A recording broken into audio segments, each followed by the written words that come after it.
So, I was scrolling through Twitter. Yes, I know how sad that sentence is, you don't need to point it out, and one thing I was surprised to stumble across was Rimukuro's Twitter account.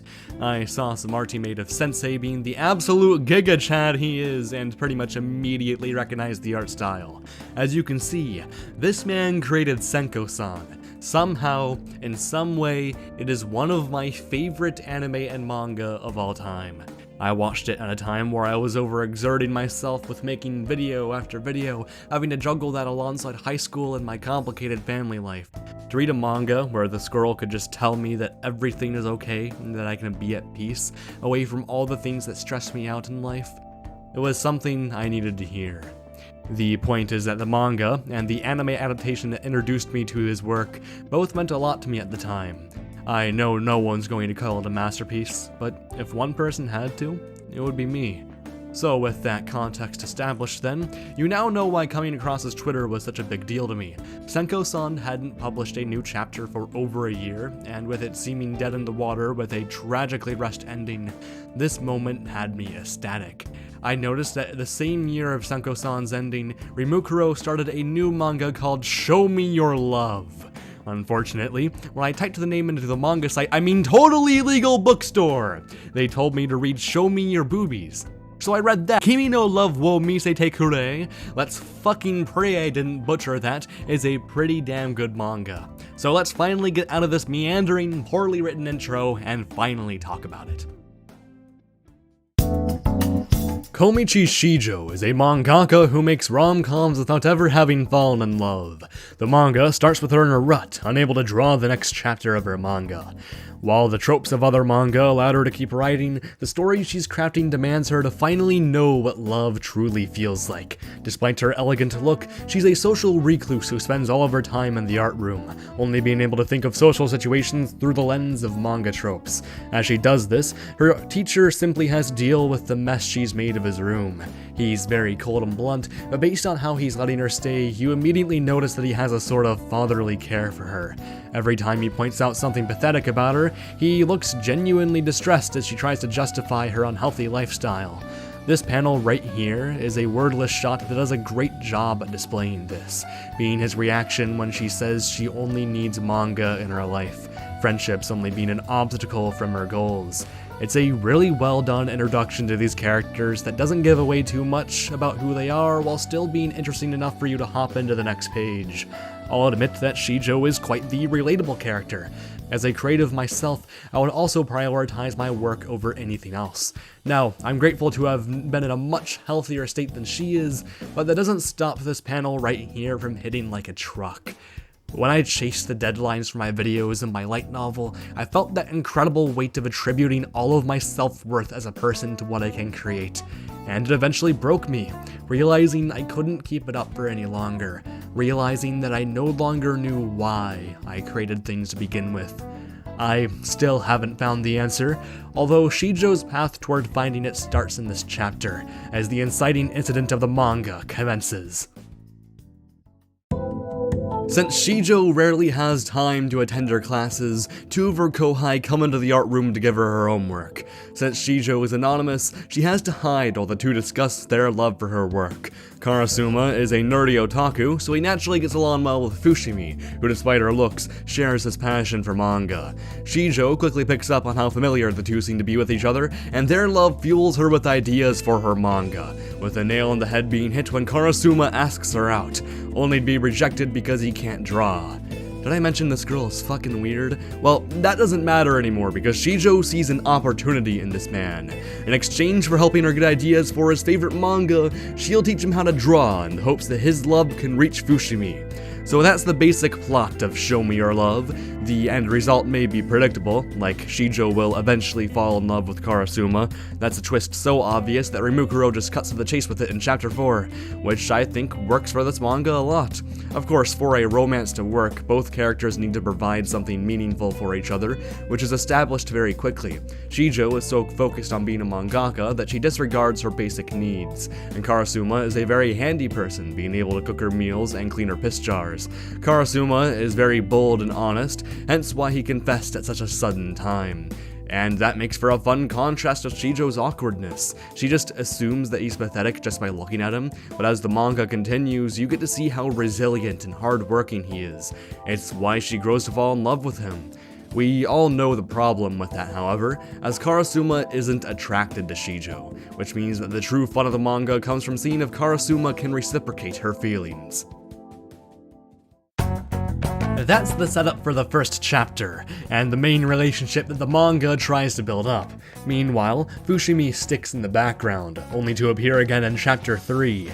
This chapter also marks the first time Shijou gets to talk to Fushimi, and they're about as awkward as you would expect. Fushimi, despite having the looks of a popular person, is similarly awkward and insecure about who she is. This results in her coming off as cold and antagonistic, but she's able to muster up the courage to ask her one thing. Yeah, shit's getting real. Shijou, after going through a long inner monologue of improperly guessing what her intentions are, attempts to make herself seem as mean as possible to deter Fushimi, calling Karasuma her servant that she takes advantage of, although Fushimi also misunderstands this and sees her for who she is. At the end of the chapter, it's revealed that Fushimi has feelings for Shijou, rounding out our love triangle and finalizing the conflict of the manga. I was already spoiled about the love triangle aspect of the manga before reading, but this would have been a genuinely surprising twist otherwise. It gives us more insight into her character while explaining all of her previous actions, and it allows the readers to stay on their feet as they try to predict where the story will go. What I predict is that Fushimi will go through an arc of realizing that her idolization of Shijou isn't love. You know, it'd be a lot like Toradora, but that series is a masterpiece, so I don't think it's bad to take ideas from it. It's fun too because there are other ideas they can execute on, like Shijou maybe catching feelings for her as well, struggling to choose between her and Karasuma. This level of speculation is genuinely so much fun, and it's a big part of why I read through all this so quickly, dying for the series to give me answers to how these characters will grow to feel about each other. But that's about all we get with Fushimi in the first volume. She's like the cherry on top to the cake that is Shijou and Karasuma's relationship. So that's what most of the early chapters are focused on. I already explained why they're a fun pair, but I haven't gone through the lengths of explaining how they got to this point and the actions Karasuma unknowingly takes to get Shijou to fall for him. The manga really establishes this in chapter 4, which is where I really started to fall for it. Needing references for her art, Shijou and Karasuma spend the chapter on a date to give her inspiration for her manga. The first half of the chapter is pretty meandering, but they finally start a real conversation where Karasuma confesses to having done some research on these sweets to prepare for a date with Fushimi. Naturally, Shijou's creative juices are flowing, and they sit down to eat. Having spent all this time with Karasuma, Shijou's mind starts to wander. She had fun spending time with another person, and it makes her think of the date in a very different light. But as Karasuma keeps doing things that fluster her, she tries to keep her cool, until Karasuma says just the right words to cement the thought into her mind. She likes Karasuma. But before she can do anything about it, Fushimi enters the restaurant, forcing them to retreat. This chapter is just full of adorable moments. The way that Shijou tries so hard to deny her love is adorable, and Karasuma's best traits are on full display here. This is where I was really sold on their dynamic, and I really do feel like these characters are just ones that click with each other. While Chapter 4 is what really reinforces how the main characters interact, Chapter 5 is what does something with it, as the approaching deadline for the next chapter forces Karasuma to put what he's learned to the test. But he can't do it alone. The art teacher ends up showing up to help, being Shijou's secret assistant. I like how this is the first time you actively get to see his care for Shijou on display, as he describes her like a daughter to him, despite being more than willing to take the paycheck she gives him.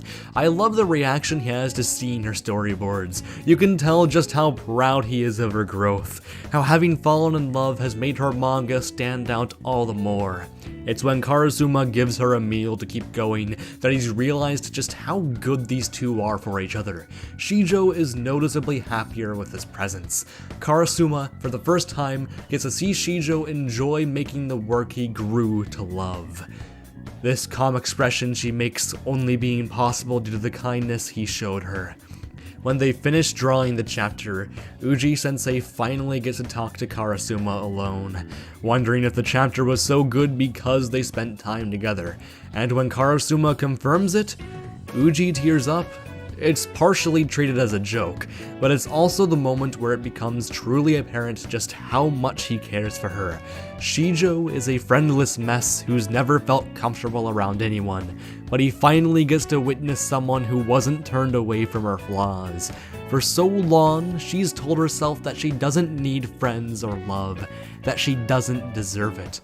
But Karasuma gives him hope that she'll finally have someone to spend her life with. Uji telling Karasuma to stick by her side.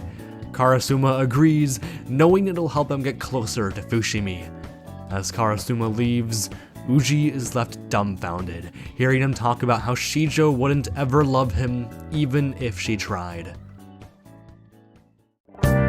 That's as far as I'll go for spoiling Show Me Your Love. 2 more chapters are translated, and there are a lot more chapters available for those of you who speak Japanese. What I want to do now is just gush over that last chapter I discussed and explain why it's so effective. When you really stop to look at Shijou's life, it's kind of sad. She's friendless, lives in the art room without seeing any of her family, and making manga is frequently stressful. To put it simply, she isn't happy.